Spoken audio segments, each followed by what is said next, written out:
All right, so this is chapter 6 of the book, analysing and managing stakeholders. A really important part of the BA work is to engage with others. So as you can see, this is 10% of the exam. So you'll get 4 questions in this area tomorrow. So what we're going to look at specifically is the different sort of categories of stakeholder. So for the exam, very important that you know the sort of list of generic stakeholders that we need to think about. And then we're going to sort of talk about techniques that can help us to analyse and therefore engage those stakeholders. So really importantly is the power interest grid. Another technique that is used often in projects is known as RACI. So it looks at the participants involved in tasks or deliverables and what their responsibilities are. So before we get into that, let's look at what a stakeholder is in terms of definition. So this comes from BCS, and they say a stakeholder is anyone who has an interest in or may be affected by the issue under consideration. So that's a really sort of broad definition, isn't it, around what is or isn't a stakeholder. But I guess when we're doing some stakeholder analysis and management, we need to start off with identifying who those stakeholders are. And then once you've identified them, you then need to analyse them. And then based on that analysis, you then engage with them. So if we go back to the first point around identification, I guess we need a broad definition so that we can cast our net really widely around who the stakeholders may or may not be. So that I think explains why the definition is quite broad. But then identifying the stakeholders themselves, what we can use is the stakeholder wheel that's on page 145 of the BCS book. So this list of generic stakeholders, if you like, can act as a bit of a prompt list around who the actual stakeholders are. So for the exam, it's quite important that you know this list because in the exam, you can get a question around which of the following is not a group of generic stakeholders. So what we have are owners, so that could include shareholders of the organisation. We have managers, we have employees, we have customers. Quite often customers will be impacted, at least indirectly, but often directly by a project we're undertaking. Competitors, so we've underlined competitors because we don't think that's very obvious to candidates.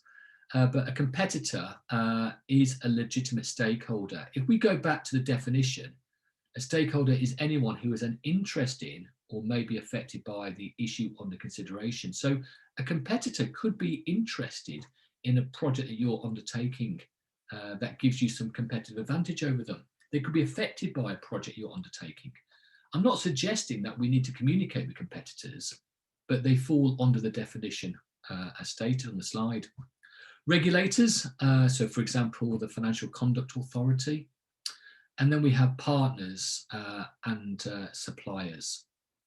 So a question that could crop up is which of the following is not, and they give you a list from this list on the slide, and they include a rogue entry.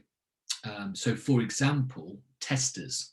So testers are not part of the list of generic stakeholders. So the reason why we need to do this is because we need to identify who's going to influence or who can influence the initiative, the project, and that can be a positive or negative influence. On one project many years ago that I worked on, it was a big project and we were converting a very paper-based way of working to a paperless environment. So that was a really significant project for the insurance company where I worked.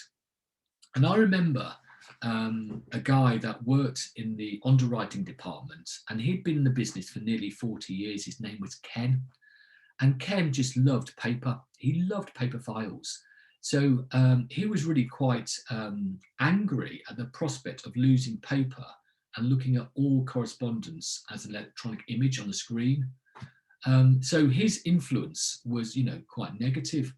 The last project I worked on a few years ago was rolling out an IT system to staff, and some members of staff that worked for this organisation, this tool hire business, had never used an IT system in their lives. They had no notion how to use a mouse.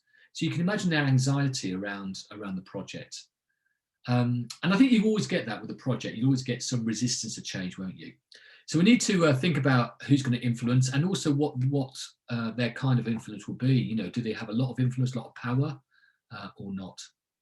So from all of that, we can then develop a strategy or strategies, quite often known as a stakeholder management plan, to get the most effective support for the initiative and reduce obstacles to successful implementation. In my experience, that is often undertaken by the project manager, if that's what we're looking at.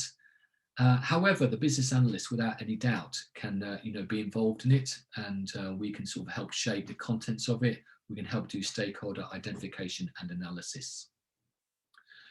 So in terms of analysis, what we have is a power interest grid that can help us understand how powerful a stakeholder is, and their sort of level of interest. Now, this is really important for the exam, everybody. So you will need to try and sort of remember this. You're bound to get questions around it in tomorrow's exam. So you can see how it works. What we have are the two axes. So our vertical for power or influence, horizontal for interest. Sorry, I'll go back one. So what we have is high power or influence, some power, or no or low, and then the same for interest. And depending on where stakeholders sit, would then determine their sort of level of communication and engagement. And really importantly, this is plotting where stakeholders are at a particular point in time, where they are now.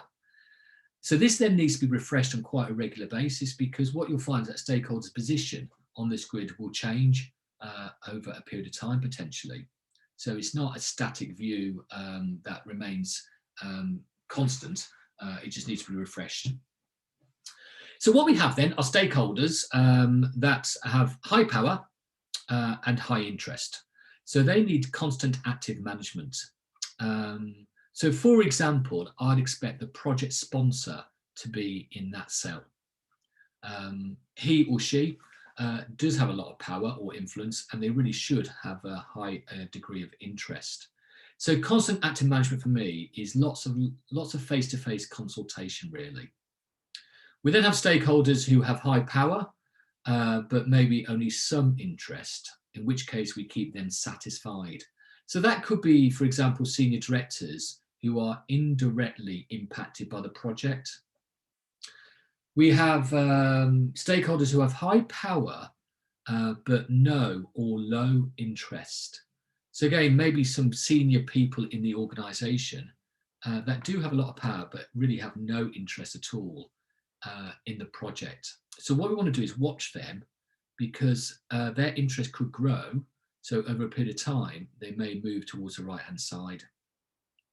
So then coming down, we have those that have some power.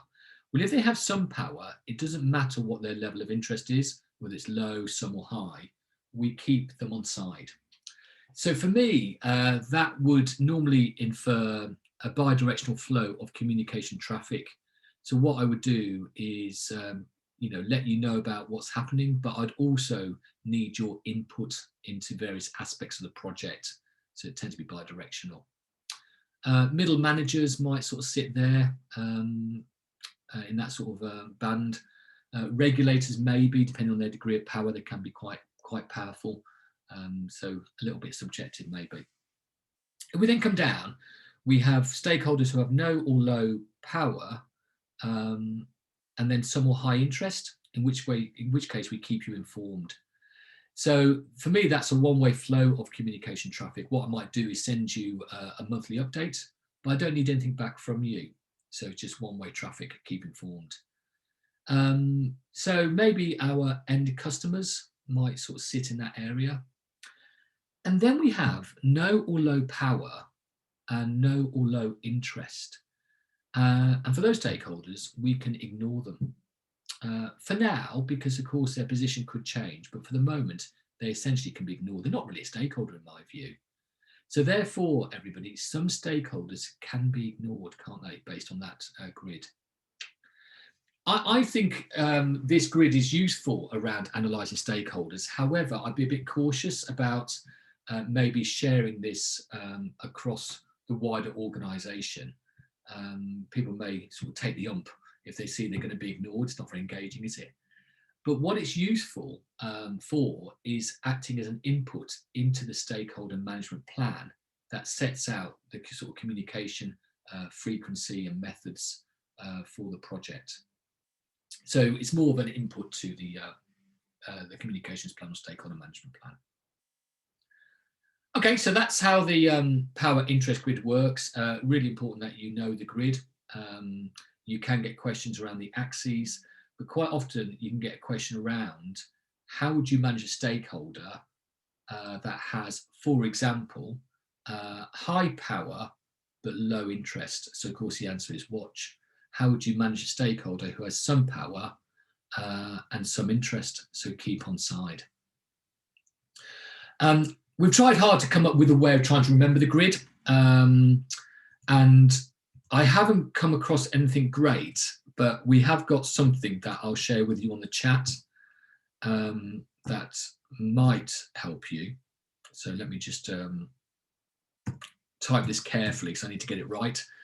So on the chat, I've sent you a word which is invented, but it's called Waxcamcoiki.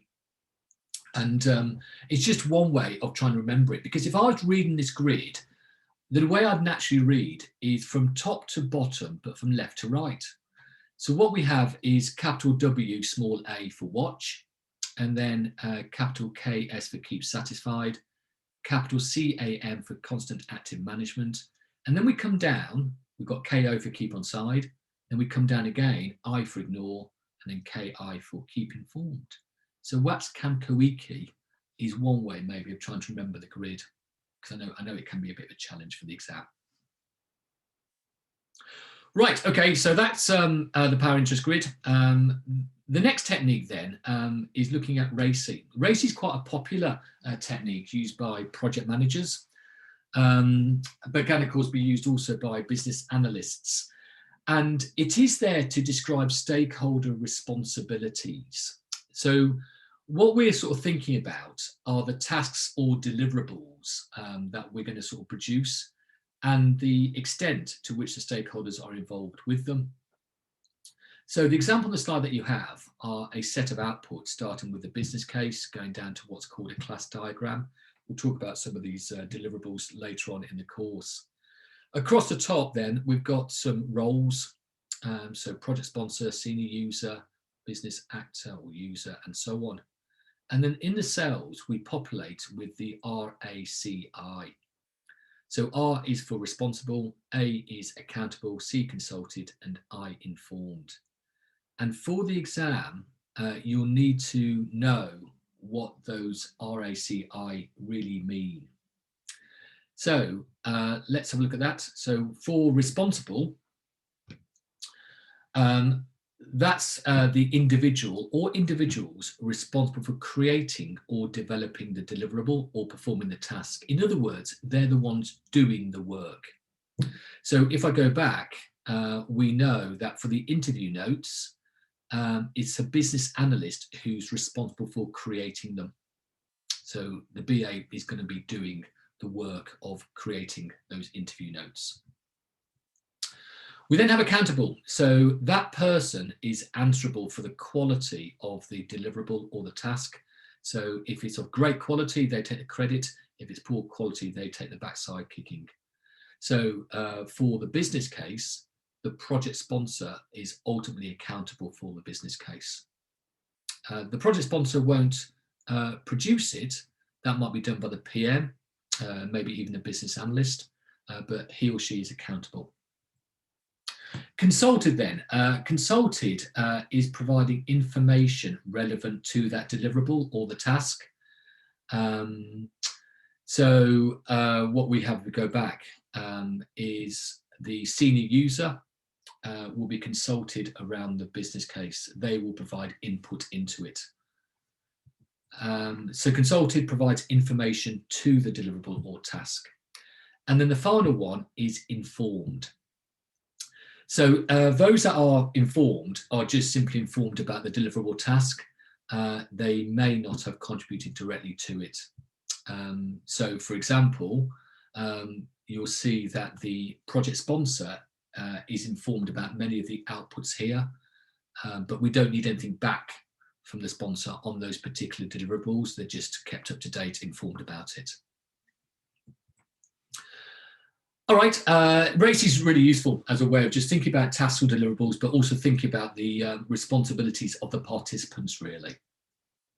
So what we're going to do is a learning check around stakeholder analysis.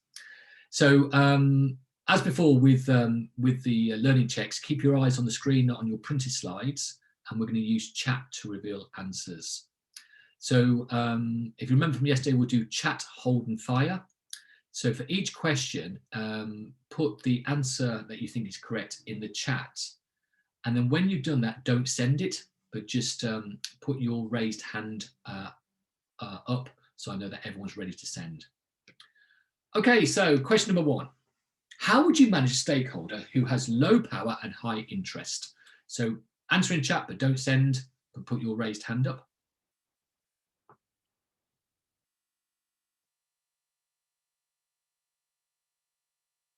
You'd have to think back to the grid, wouldn't you? Try and picture it.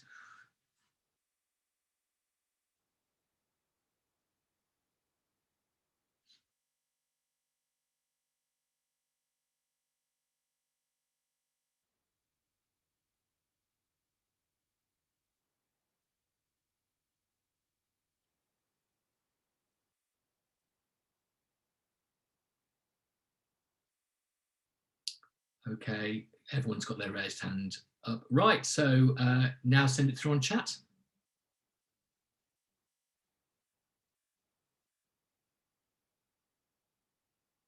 Real, everyone's got it absolutely right. So it is keep informed. Cool, all right, so question number 2. How would you manage a stakeholder who has high power and some interest?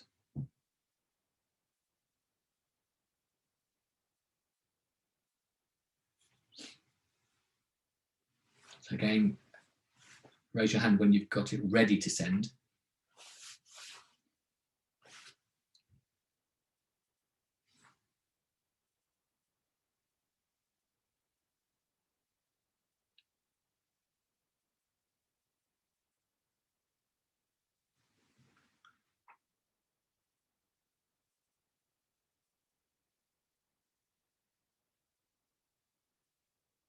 Okay, everyone's hand is up. So send it through, guys, when you're ready.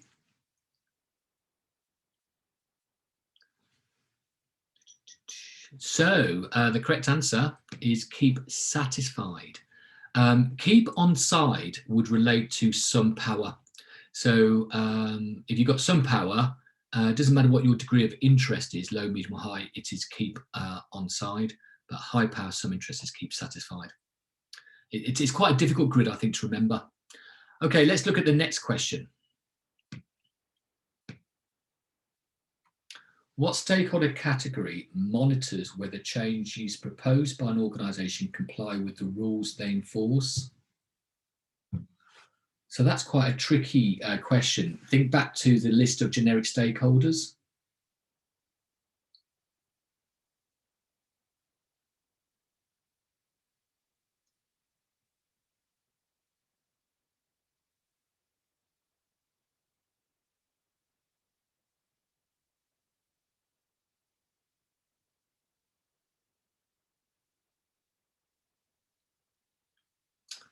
So yeah, we've got a list of generic stakeholders. One of those stakeholders would be particularly monitoring around whether we're compliant with things like rules.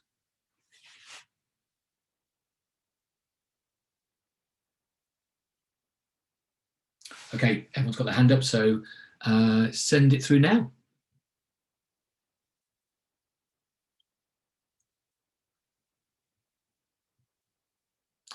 Great, you're absolutely right. It is our regulator or regulators. Okay, and last one, everybody. What RACE status applies to a stakeholder who is providing information about a deliverable but has not contributed to it? Who's, sorry, provided information but has not contributed to it?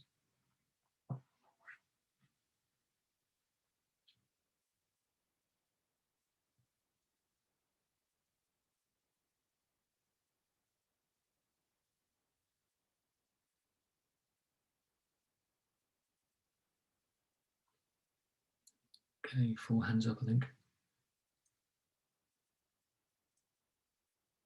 Great, okay. So send it through, guys. Okay, so the correct answer for this last one is informed. The stakeholder is providing information about a deliverable but hasn't contributed to it. So therefore only informed about it, not consulted.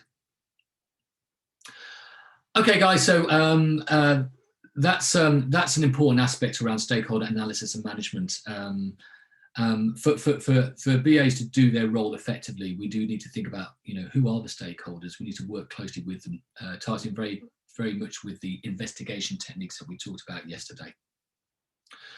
All right, so what we're going to do is just take a pause there and take a break. So it is 10:40, let's say. Let's have 10 minutes and we'll resume at 10:50. See you shortly.